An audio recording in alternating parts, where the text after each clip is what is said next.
All right, I'm Jake Puhl here, CEO of the DEO, and welcome to a very special episode of DEO's Growth Secrets podcast.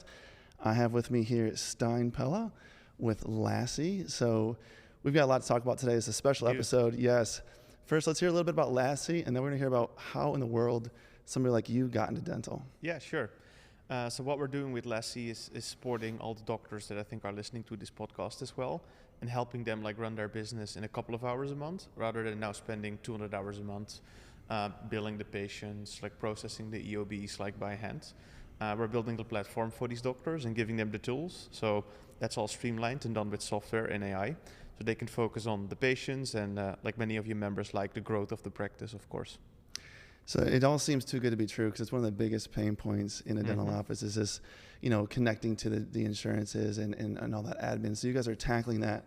You're using AI to automate that. How far down the process are you guys in making that much easier? Yeah, pretty far. Yeah. Because hundreds of offices across the country, thousands of doctors are using the first version of the platform and saving 80, 100 hours a month. And where we started is that's how I learned to build software. I bet we will talk a little bit more about how I ended up here with just one job. And that's a very tedious one. It's the 80, 100 hours spent on posting EOBs and reconciling payments that come from all these insurance companies. And that, Jake, we have almost fully automated right now. So it means that now you have a stack of paper. You have people like Jim Carrey punching these payments inside or outside of your office into a practice management system and deposit these checks in the bank, and we have that fully automated. Well, that's how we got connected, because we have DEO members, our members of our community, who tell us the most effective partners that they're working with. Yeah. And your name keeps coming up. You're saving massive amounts of time inside these offices. So before we get into the details of that, because I want to hear really specifically how you've broken down that entire process, kind of with that tech mind, surgical mind, you've broken that down. Let's talk about your background, because we say a lot inside of the DEO that we're starting to get, the talent, the technology talent inside of our industry. It's really starting to happen. And I think you're really a huge testament to that. So give us a little bit about your background, where you came from, what you've worked on. Yeah. Because I would have never expected to end up in dentistry myself, coming from the Netherlands 8 years ago.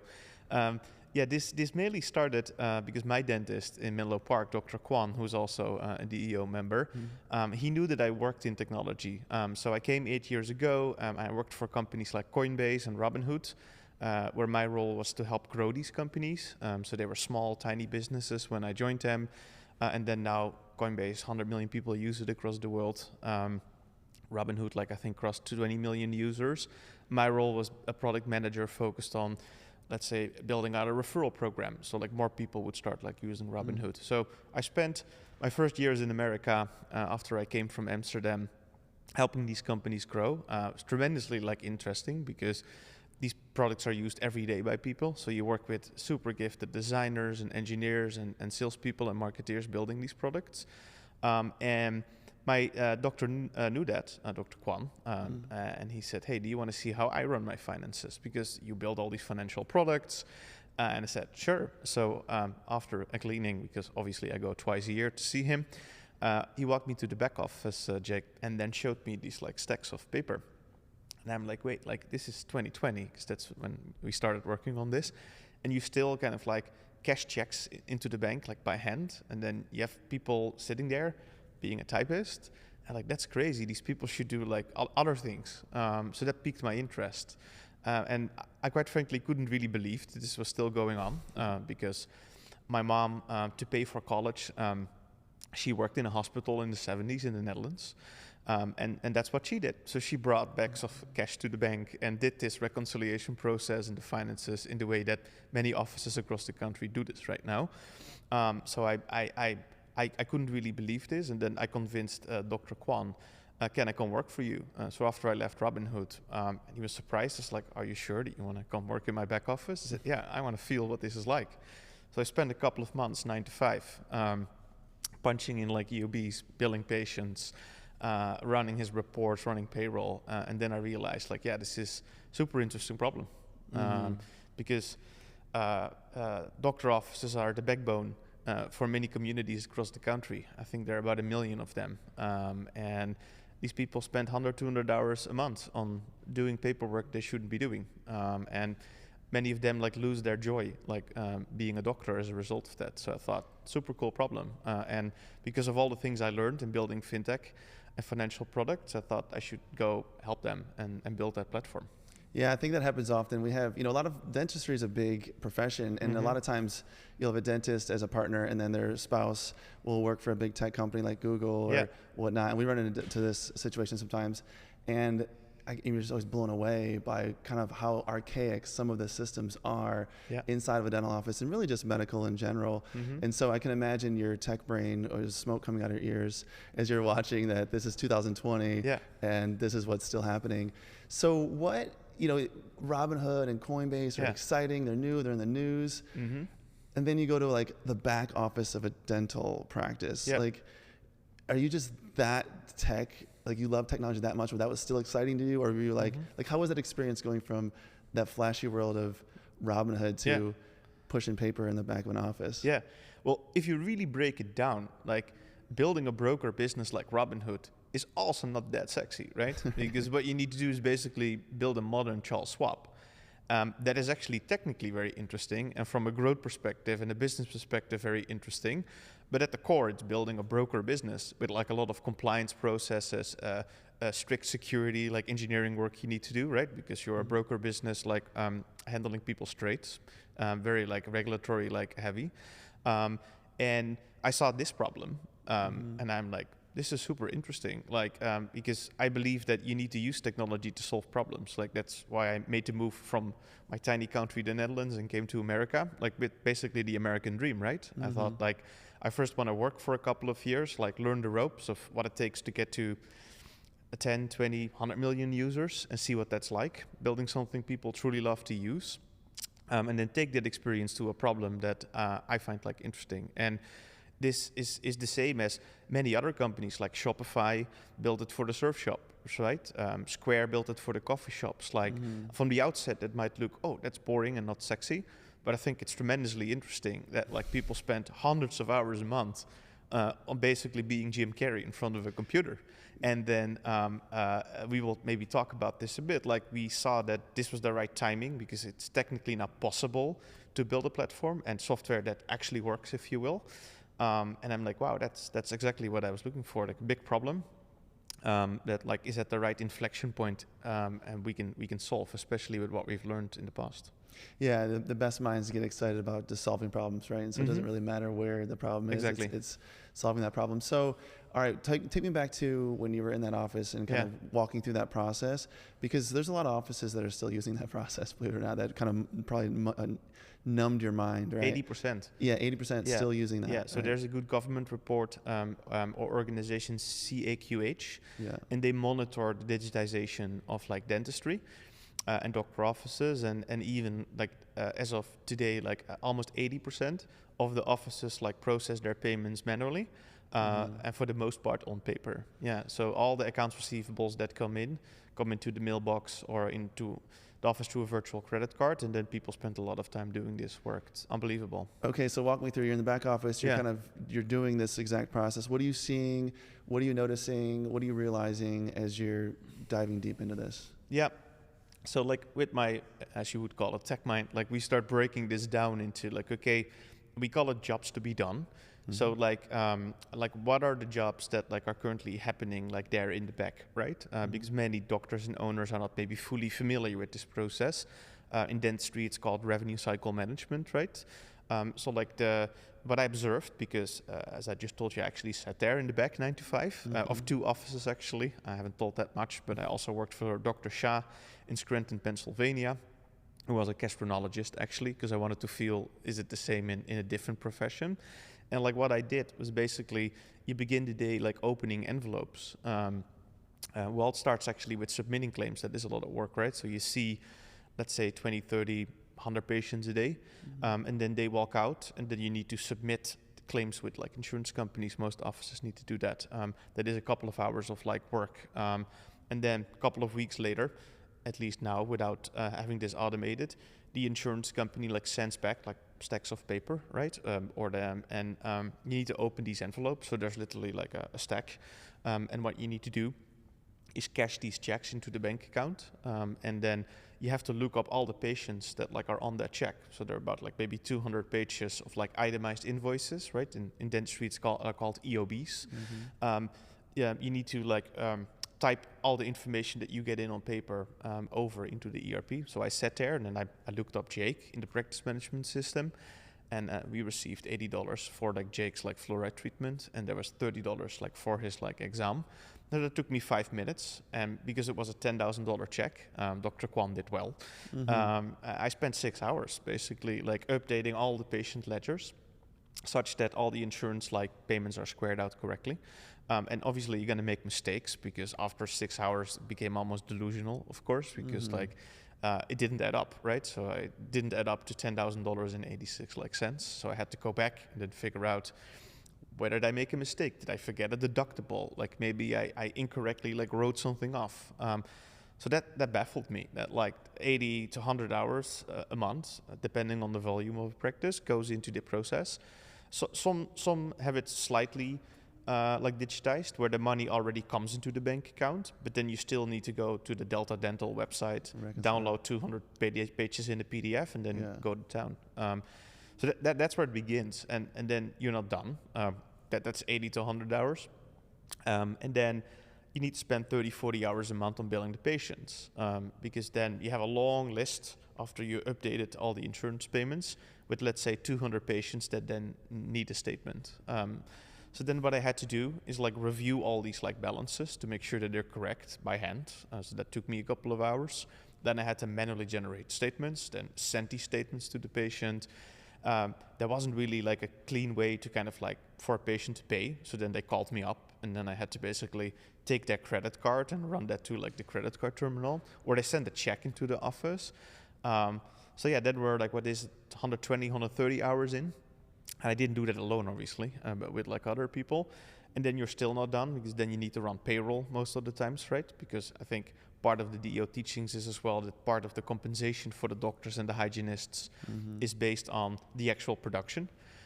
So I have to figure out, okay, all my patient payments are now in, all my insurance payments are reconciled, and then they have a spreadsheet, because they need to figure out, okay, Dr. Jake, out of that production from last month, like did 10% of it, and then Steijn did the rest, and then I was like, this is crazy. And I thought, yeah, we should automate almost like all of that. Yeah. So was your mind just blown? I mean, you seem like a pretty measured guy. Yeah. So I don't know how excited you actually do get. Oh, I can be a hype man. Okay. That was your mind just like blown. What you just described. Yeah. Like you said, you could probably find in the 1970s, right? I mean, envelopes coming in, like reconciling it into. Yeah. The only difference is you have a computer instead of maybe like an actual writing book that you'd be reconciling to. Yeah. So were you just like, okay, you're starting to get excited by now? I mean, this is a huge, huge problem that you're seeing. Yeah. Yeah, and then two things I wanted to validate is like, Dr. Kwan seems a pretty tech-forward doctor. Is it him? Like, if I go down the road, like, do they have this like solved? So then I started looking into the numbers, and we already mentioned CAQH. Like, they put out a really good report, and at the time it was above 80% of the practices like do it like this way. At best, let's say they have a Delta Dental website set up, but like it still takes hours and hours and hours to close the books. I'm like, this is wild. So then what I started to do, which you typically do in technology, is like, why is this not solved, right? Like, why didn't someone else kind of like do this? And then we discovered, Frederick, my co-founder, and I, he worked at Uber. He's a software engineer by training, also pretty measured mind, as you can imagine. So like we together then figured out, it wasn't possible a couple of years ago. So there is a valid reason why it couldn't be like solved.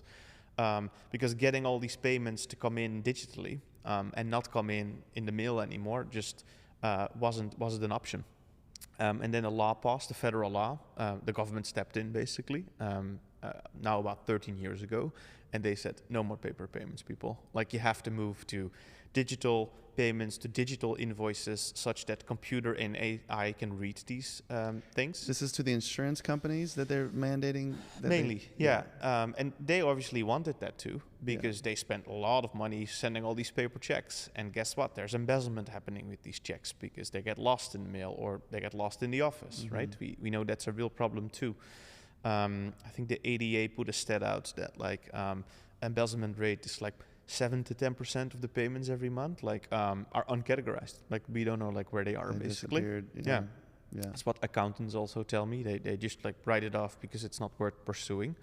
Yes, like the insurance companies, like we're glad to adopt that because all the operational costs involved in sending these papers, let alone the phone calls that go back and forth about EOBs and payments, right? It's quite real how many times I had to call the insurance because the EOB wasn't clear, or I didn't know where my like EOB like was, and then I couldn't update your ledger, and I couldn't send you a statement. And indeed, 10 years later, when we started exploring this, because between a law being implemented and all insurance companies, basically when you request a digital payment, it also offering to you, that started happening like around the time that we started like working on this. So we said, because after I worked 9 to 5 in Dr. Kwan's office, I said, hey, I think I can solve this, but I need to run this AR process myself. So can I come do that? And then we just started tinkering, like I think any entrepreneur would do. Like we would call up Delta Dental and request, hey, no more paper checks. Can that go into the bank account of the doctor? And then within a couple of weeks, indeed, that worked. So that wasn't easy because it would take 50 to 100 hours if you want to do that for all your insurance companies because it's not standardized, right? So it's not, there's one process that instantly like enrolls you in digital payments, but we're tech people, so we started figuring out all these enrollment paths, and then as we started automating that as well, so like we don't have to do that manually anymore, and then we realized it's possible to get these digital payments, and it's possible to get the EOBs also in an electronic file format, and then we started training a computer to like read all these EOBs electronically, and started learning how to post these payments like an office manager would do, because I did the job, right? So I knew how these payments needed to be punched in and reconciled. And then we started training software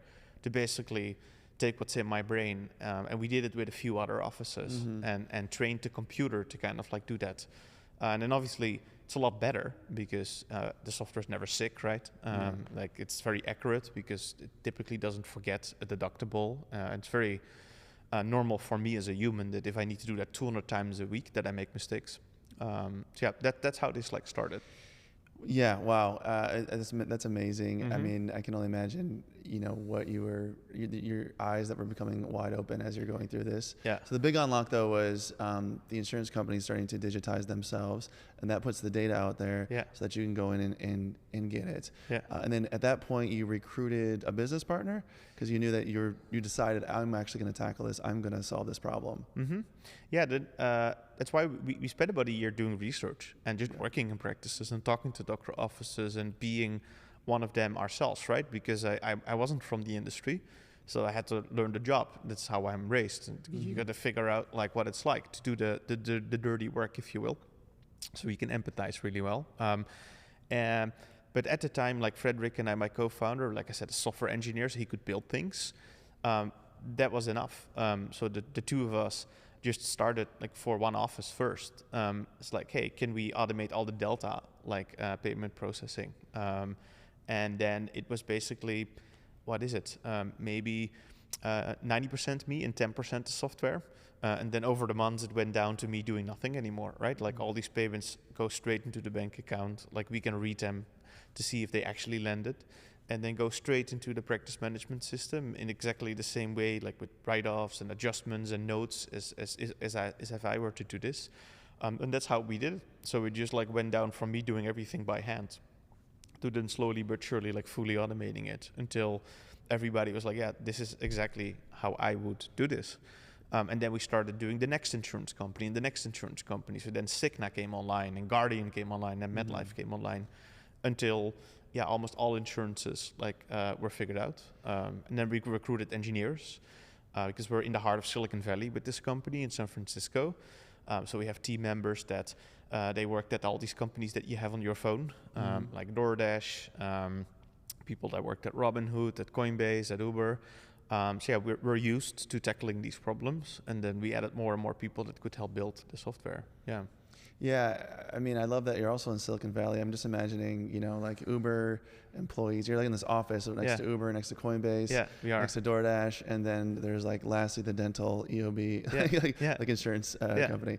Are folks in Silicon Valley and your friends and all your buddies, are they also ever thinking about solving problems in an industry like dental?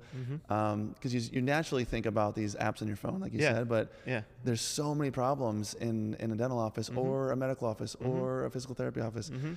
Are you guys talking about it a lot, or like what's the? We made them talk about it. Okay. Yeah. Because it's for them a really cool problem to work on. Like indeed, our friends, they work on ChatGPT, right? Or they build self-driving cars that you can actually take already now in San Francisco. But they found this problem fascinating too, because what if we can help 1 million doctors and hundreds of millions of patients every year that pay their doctor to do that, like with a platform that like you can just use maybe for 2 hours a month, and then you're done, right? Then all the EOBs are processed, all the payments are posted, and you can focus on even the denials, because that's where we're going next. Like basically, if a claim gets denied, then with AI auto filing that like for you. So you can literally focus on growing the business like every business owner in any other industry now does, right? All your time as an entrepreneur goes to, in this case, the patients, and then let's grow the practice. I always joke, because I love your lectures at the DEO and your content, but I always walk away there stoked about like, yes, I'm going to try all these things and all these playbooks, and then reality sits in on Monday, because there's like the grind of actually doing the admin work. So if we can get that out of the way, and I'm confident we can do that over the coming years, you can actually like go home and say, hey, how do we grow the practice? How do we start an Invisalign program? How do we start an extra operatory? So that I think is for me the most exciting part, that you can start growing your business right now. And that excites a lot of people in Silicon Valley, because AI plays a big role in this. So like where at Robinhood we needed, I would say maybe 1,000 people to go to a public company. Like I think we with AI are one of the first companies that can automate a lot in our sales processes, in our engineering work, such that maybe with 200 people, we can serve thousands and thousands and thousands of offices, which that is very exciting for Silicon Valley people. So we're not working on the core AI technology because we use that, but the fact that you can apply it on a problem like this is for engineers super interesting, or for salespeople very interesting. Yeah, anywhere where you're just taking data from one spot, humans taking data from one spot to another spot, I imagine your eyes light up as an opportunity. And like you said, a lot of people feel uneasy about some of these technologies because they're so efficient. But like you said, when we have a DEO event where we kind of help dental organizations learn how to grow and build systems, we give 10, 20, 50 different things that a group could do on a Monday morning. You got it. Guess how much they can get to? Yeah. Not a lot, because they're doing 10 hours a day, posting EOBs and doing all this manual work. So if they could release that, it's not like they would need less people or have less work. They'd sort of work on different things. You got it. So there's a lot going on with you being able to just divert energy, really. Yeah, I think it's a very good point to emphasize, because we see this really as giving people superpowers, right? So like, because I empathize with that, right? Like if I worked in a practice and I would be initially pretty scared if I work in that office and say, hey, like the AI or the computers are coming here to help. And there's initial reluctance. The same way as I imagine back in the days when people did paper charts, I heard all these stories and made appointments in a book. And then a practice management system came by and they were like, oh, like, is this really like working, etc.? Of course it is. And that but initially, like, I understand why you're a little skeptical. And that's what I've seen across hundreds of offices. Like, it is giving people superpowers. And initially there might be, and that is an important lesson, that we have to help the teams and the doctor, like, to coach the team, like, to this process of like, hey, tell your team members, this is to give you superpowers, right? Like, we want you to do all these growth tips and tactics that like you learned at DEO. You don't have to be afraid that your job is on the line. That's exactly what we've been seeing, because it does give superpowers. And then what you see happening a couple of months in, people, when they like move offices, they actually then take Lassie with them, the staff members, because they can't imagine a world where they actually have to stay in late, come in early, because that's the reality, right? Because especially a lot of the thriving offices, they are hundreds of thousands of dollars behind because they're having so much volume. So all the staff members are pretty like stretched thin and feel almost anxious or sorry to go on a vacation, because when they then come back from Hawaii, there's this like stack of paper waiting. And then if you don't process the insurance payments, you can bill the patients, you can run payroll. So I think that the fun thing is that a couple of months in, everybody almost is like, is there a world without it? Yeah, I mean, you see this with a lot of technology adoption. It's just, it takes a while for people to get used to it. Yep. I think I talk a lot to some of these AI X-ray companies inside of dental as well, right? Where 5 years ago, 6 years ago, I think a lot of the provider dentists were worried that was going to take the place of them. Yep. But what they're learning is it's just a tool to actually give them a superpower. Yeah. So a lot of these technologies, ChatGPT as well, right? 2 years ago, what the heck's going on? Yeah. Now all of us just use it to make ourselves better in the job. So that's the same thing here. Yeah. So I think it's important that people know that. Yeah. That's where they're going. So I'm curious, as you see the opportunity, you call up your buddy, you get out, you're telling everyone, hey, I got this crazy thing going on here in this thing called dental. Yeah. What were some of the challenges you started running into? So how many insurance kind of portals and insurances were you dealing with? Yeah. And from what we've gathered, it's not as easy as it might seem to pipe in there and get that information. It should be, but it's not. So what were some of the challenges? I mean, two things you need to have, because I was fortunate and lucky to be part of other big breakthroughs and innovations, right? With like Coinbase and Robinhood.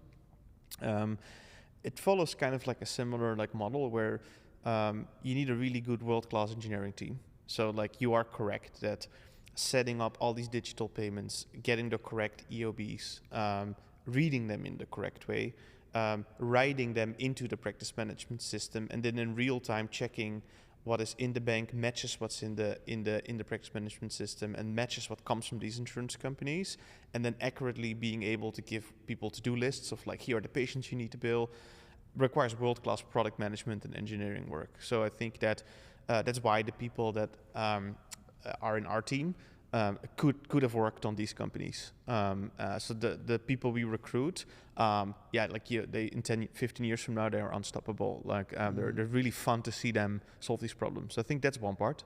I got lucky that my co-founder is an exceptional product leader and engineer.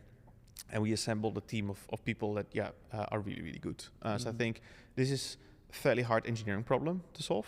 To get the data correct and then build great products, because we work with people that are very busy, right? And you know that, at most offices, they already are glad that they made it till the end of the day because they run a small business. So you need to build software that's very easy to use, right? So like the dashboards need to almost feel like you're using DoorDash, because there isn't much time and there's stress and there's patients checking out. And so that's one part. And then the other part, you need to be able to be good in understanding the needs of a practice, and that's why I myself flew to the first 100 offices that we onboarded together with Frederick and Jeffrey, the founding engineer, because we really try to understand what are the problems you're facing, how does this fit into your existing workflow, because Lassie initially only did the insurance EOB posting to make it a really good product. We skipped the rest. And that really taught us how to do the intake conversations, how to together discover, is this a good fit or not for your practice, right? And you need to be world-class in that as well. And I got lucky that I worked on growth for the past years. So I knew that a referral, because I worked on Robinhood's referral program, is the most valuable and fastest way to grow, right? Because it means that you like Robinhood.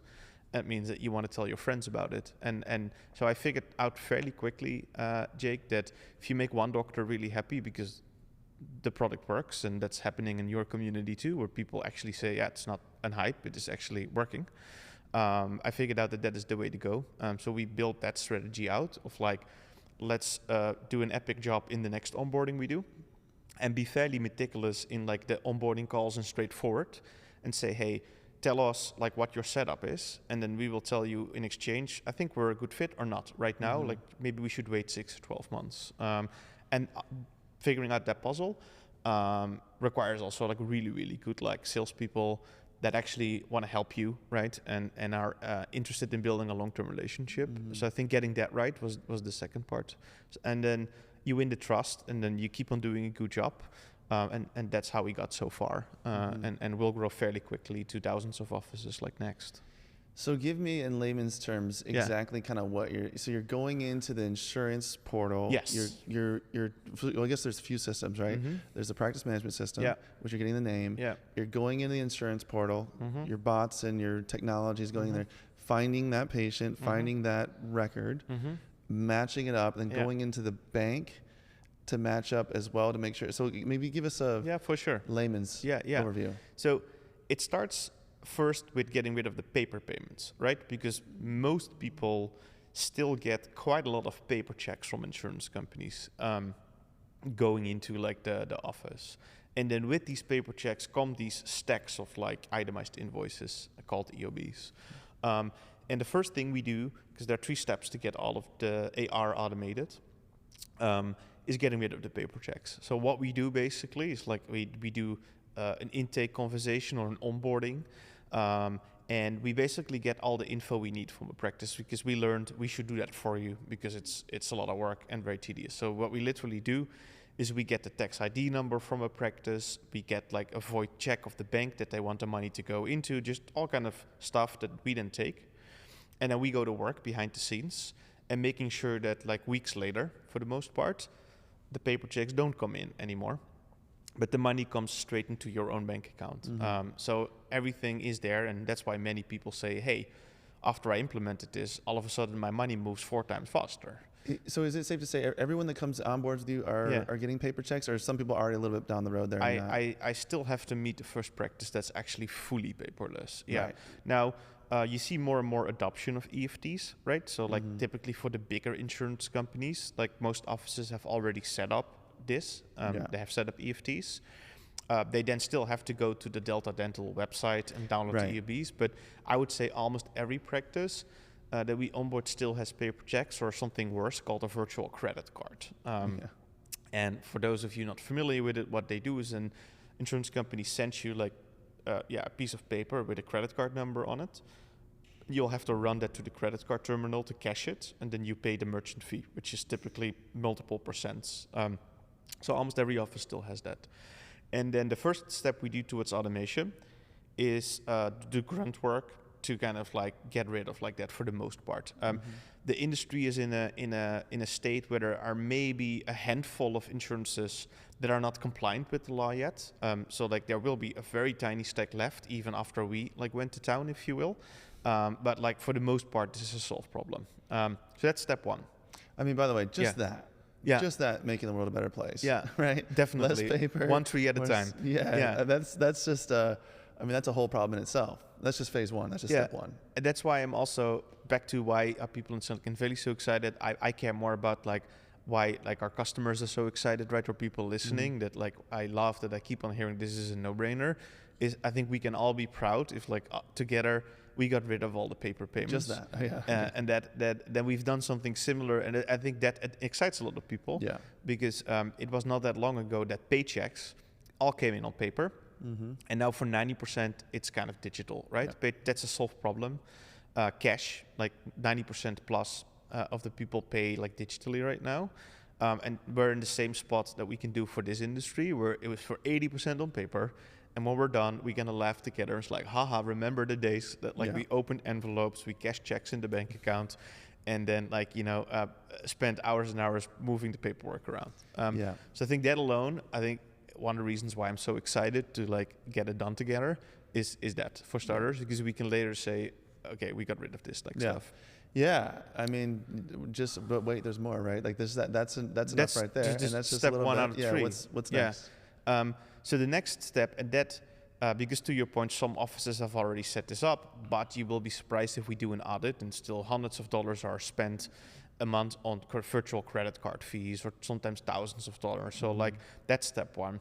Step 2, and that's where most of the work like needs to happen in a practice, is then, okay, the money is in the bank, but that doesn't tell me like that. Let's say $10,000, like which patients got paid from that insurance company, reconciling, right? The reconciliation, or the EOB posting is I think the slang, like 4 days, but I promise layman terms. So like, and what the insurance company does is like they send you an itemized invoice, if you will. So they say you got $10,000, and here are 200 pages of explanation of benefits that will explain who got paid what amount of money. So you got like basically $10,000 check and then 200 pages of like itemized invoices. Good luck. And then what you need to do for the most part. And some have this partly automated, but it's still hours and hours and hours of work. Then I have to go into, let's say, Dentrix, right, the practice management system.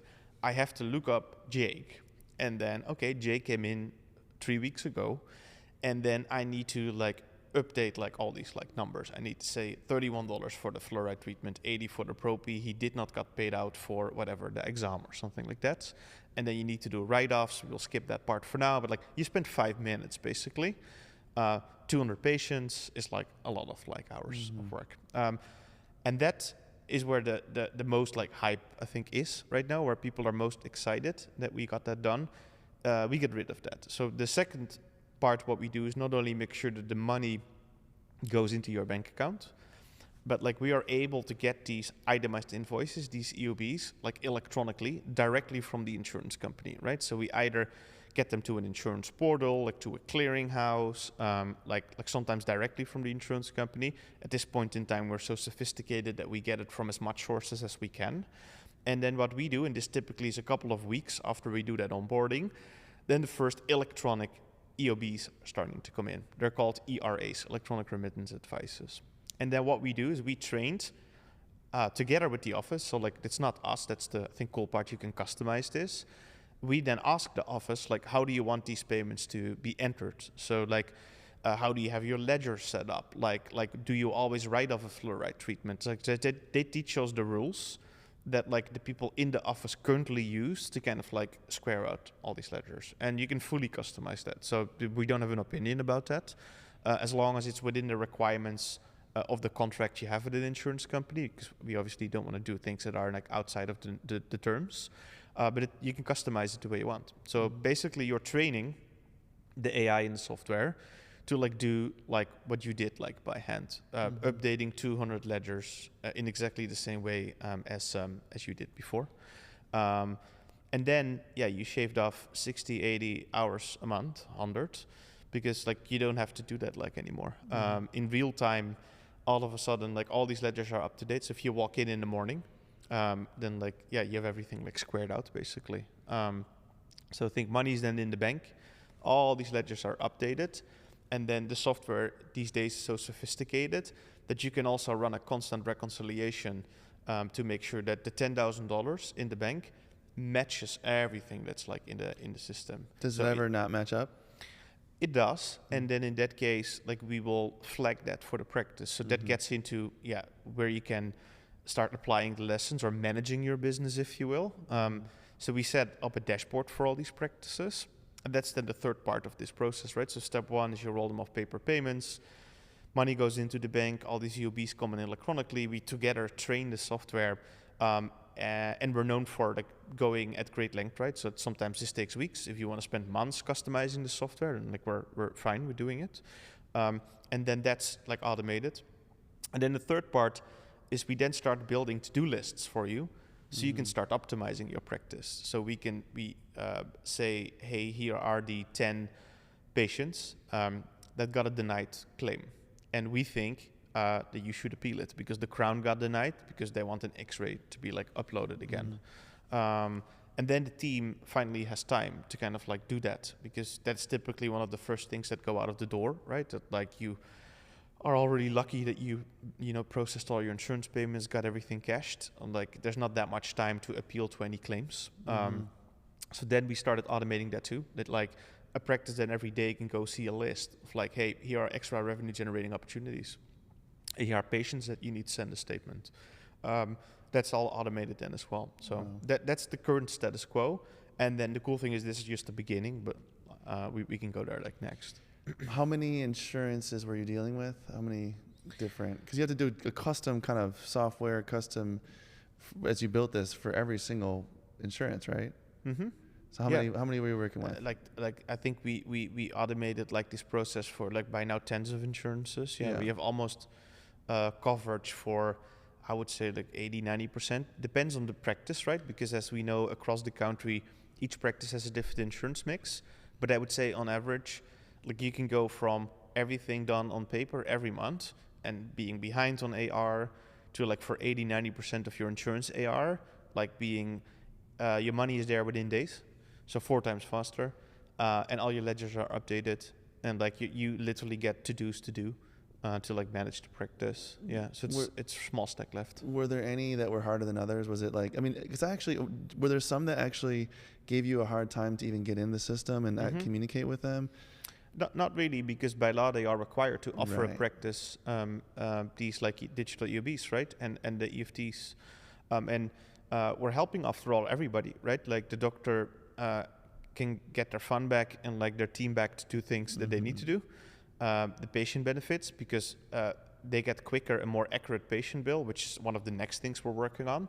Is why not? Because the most requested features, like don't tell me the 20 patients that need a bill, generate 20 statements, do that in plain English with AI, because we know all the codes, right? Our software understands all of that. You can send a link like you would do with ShopPay or with like a Lassie app, and then right away pay the patient. But insurance companies benefit from this too, because the phone calls are gone, the paper checks are gone. So like we so far had not that much like issues like getting that like information. Some insurance companies are just behind, right? Like they do not have the infrastructure set up, or in the early years, and that's getting better. Is the quality like of the actual EOB is not like good enough, but we're currently at a point where it's by any standards 10 times better than people doing this as an alternative.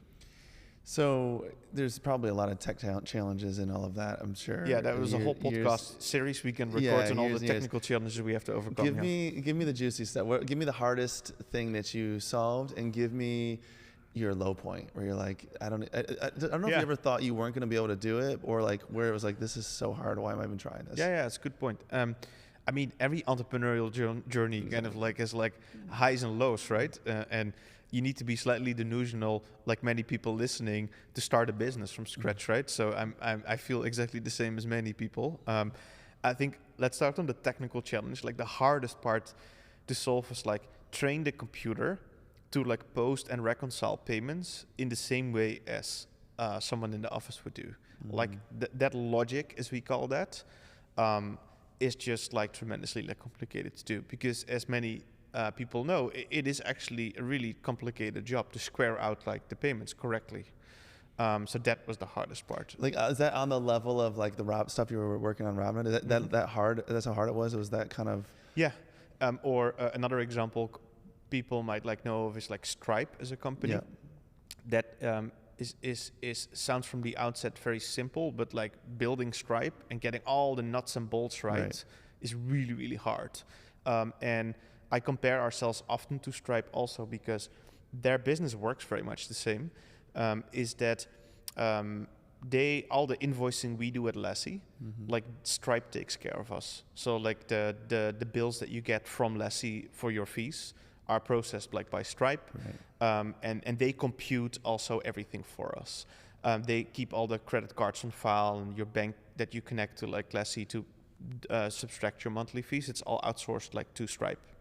And we pay Stripe, I think, almost like 3% every month. And I'm gladly doing that.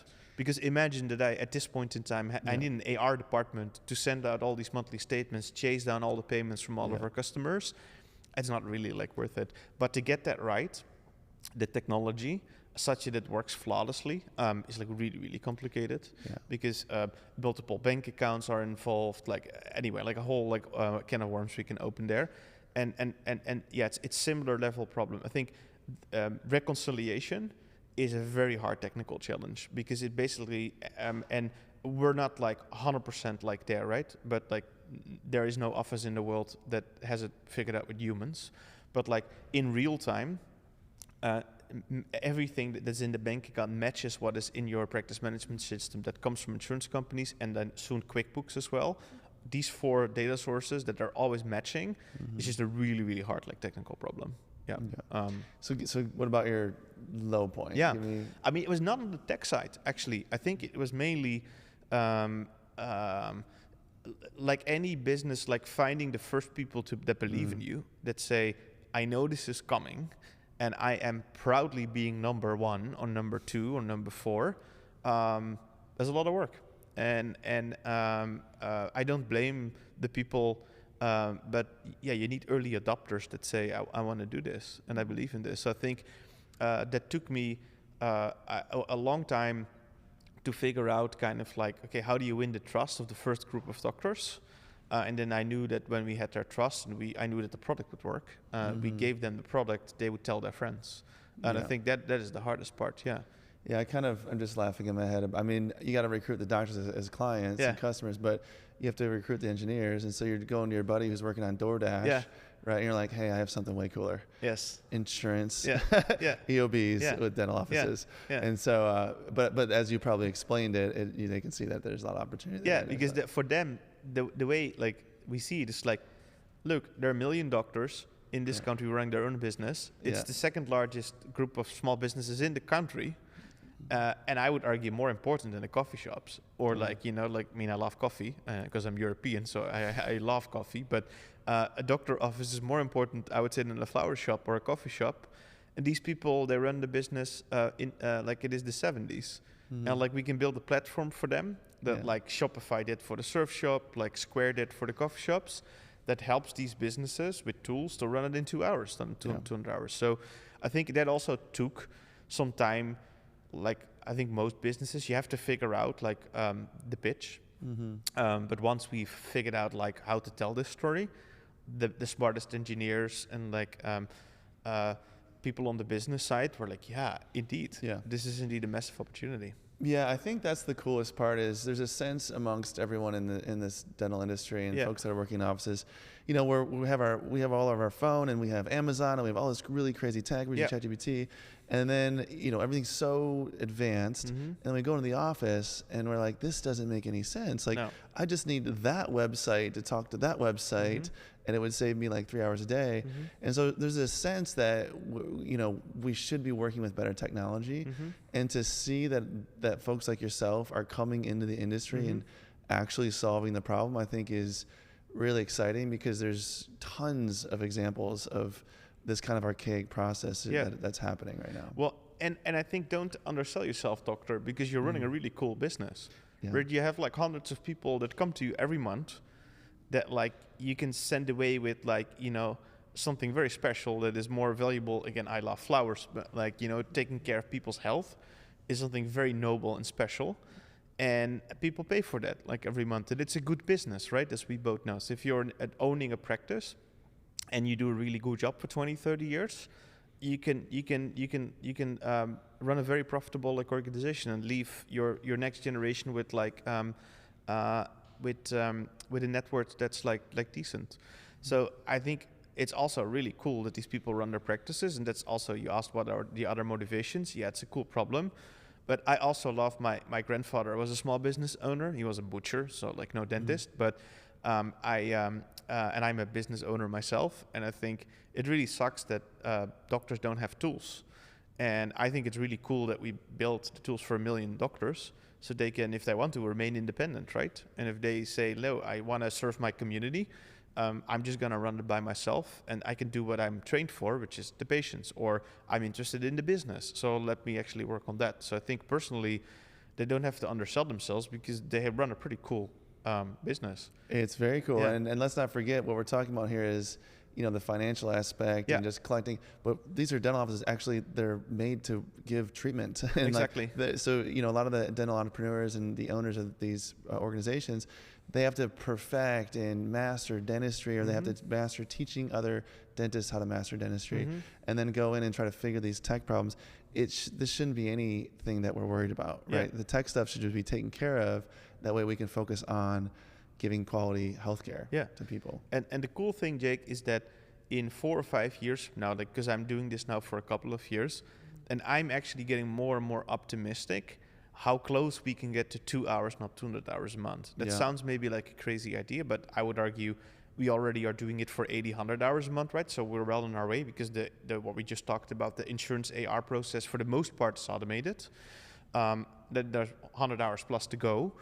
But like, I'm pretty optimistic that, because what is left, right? Like patient AR and statements, that we can get that down, that ballooning number, right? And the time it costs to collect patient payments is going to be half an hour a month. Because the cool thing is, with software you build a platform, right? So this is the first step, but it's very easy for us not only to compute what patients owe a bill, but let you quickly send out 200 statements and store the credit cards on file, so you don't have to constantly like ask for these like things, update the practice management system the moment the patient pays, send reminders with the software. So that's gonna save like 40 hours. Payroll we can start running automatically. I think we can also start similar to what Square did, like provide working capital to grow quicker, because we know the insurance AR, right, and the patient AR, give them analytics and insights, because we process the patient payments in the insurance AR. If we build out the full toolkit, I'm pretty optimistic that all the jobs that are now done, like by the staff, but don't forget also the owners, because they are all are also often involved in the reconciliation process and bringing things to the bank, or like looking at appeals or signing off on patient statements. So payroll, right? Like a lot of work for most people. I think we can, this is just the beginning, because we tackled one job and we obsessed over that to get it right, because that technically was complicated. Especially with now this platform built and trusted by thousands of like doctors across the country, the next step is roll out these like other tools over the coming years. Well, that was going to be one of my last questions, which is what's the future of this? So it sounds like you're just going to keep going down the line of those jobs to be done in this entire process. Anything else that comes to mind? I mean, there's just so much opportunity to streamline for a lot of the jobs out there inside of the, what we're doing. What else comes to mind as far as the future of technology inside of dentistry? Well, I would say we are as strong as our last onboarding. So I think we're still very much focused on making sure that we get like 10,000 offices, help 10,000 offices, like getting this process, getting rid of the paper, right? And setting up the software. So that will remain like our main focus, to getting that right, because that's what we're known for, right? And getting the support you need, because it's the same as working with anyone else. Like you need to implement the software, but like you need support too, right? So people will need to pick up the phone, and we have WhatsApp groups set up with people, and people can email us. We're known for like that. So our laser focus for now is getting that right. And then we talked about like patient billing will be automated for the most part, like payroll. But our goal of this company ultimately is to do it for any type of doctor office. So if we succeed, 1 million doctors can run on Lassie, and 200 million Americans pay their small practice or their business like through Lassie in a very like simple way, like by using the Lassie app, or like getting a link like you would get with like ShopPay, for example. So if we succeed, like that's the end goal or the mission of this business. That doesn't matter what type of doctor you are. If you in 5 to 10 years from now say like, hey, I want to run my own practice, it is as simple and easy. And I also, like Frederick calls this often, fun as well. Like people need to have fun at work, right? Like you spend so much time there that like if that's I think the end goal of this business. And that's going to happen. So I think that the best analogy here is Shopify. I out of college like started a website where we sold suits and ties and shirts on the internet. So I ran an e-commerce like store.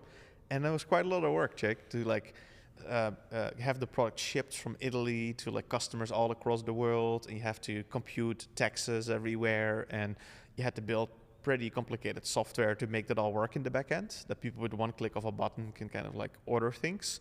And Shopify made that kind of like available to anyone, right? So you and I, whatever, we decided to quit dentistry, and we started a surf shop together in like Venice Beach, like here. We could tonight spin up a website and then like start selling, and then the software will take care of, okay, we want to ship the surfboard to Germany, like we're not having to compute taxes anymore. And that's currently the case in dentistry, right? Where people actually need to know what a write-off is, and an adjustment, and kind of like all that stuff now happens with people. And I think we can make it a lot less like a lot simpler. While maybe that's the last part here, the practice should be in control, right? So like we don't want to have the final say which patients need a bill, how you ultimately want to run the books, right? I think that's still up to the practice, which like, so our goal is not to like put it on autopilot as in you lose control, because you don't want to randomly bill patients, for example. I wouldn't want to get a bill at home that's like incorrect, but like cutting it down to half an hour of work instead of 40 hours of work, like is what we're going after. Yeah. Well, on behalf of all the people who had to open those envelopes and painstakingly, and still are, painstakingly, reconcile against, online portals and whatnot, and the doctors who were, getting embezzled and spending time, tracking down money and lost checks, all this just is kind of madness. And 10 years, we're going to look back and just be so surprised. We were laughing. We'll be laughing. Yeah. So on behalf of all those people, thank you for tackling this problem in dentistry. And, as somebody who helps these guys and gals grow and learn, I just think it's so cool that the industry is finally getting that level of technology where we can say we have the engineers from the DoorDashes and the Ubers and the Coinbases and the Robinhoods working on our problems. Yep. It's very exciting. So it's just the beginning, like you said. So thank you so much for your work. Thanks, man. It is really a joy to serve all these people. It's like I get most joy about visiting these customers and they text me things that it changed their practice and it made their business easier to run and more fun, and the team members having more joy. That's why we ultimately do this, right? This is where we started this. I came to America to solve problems, and seeing that like actually in action and getting the love that I see for the product we built is at the core all that matters. Like if we don't build stuff that people truly love to use, it wouldn't be so much joy, and I see that every day. So you will hear from us quite a lot over the coming years, and I'm super excited to help with this. Well, check out Lassie. Thank you, Stein. Thanks, and this will not be the last time that we see you. Thanks for having me, Jake. All right, thanks.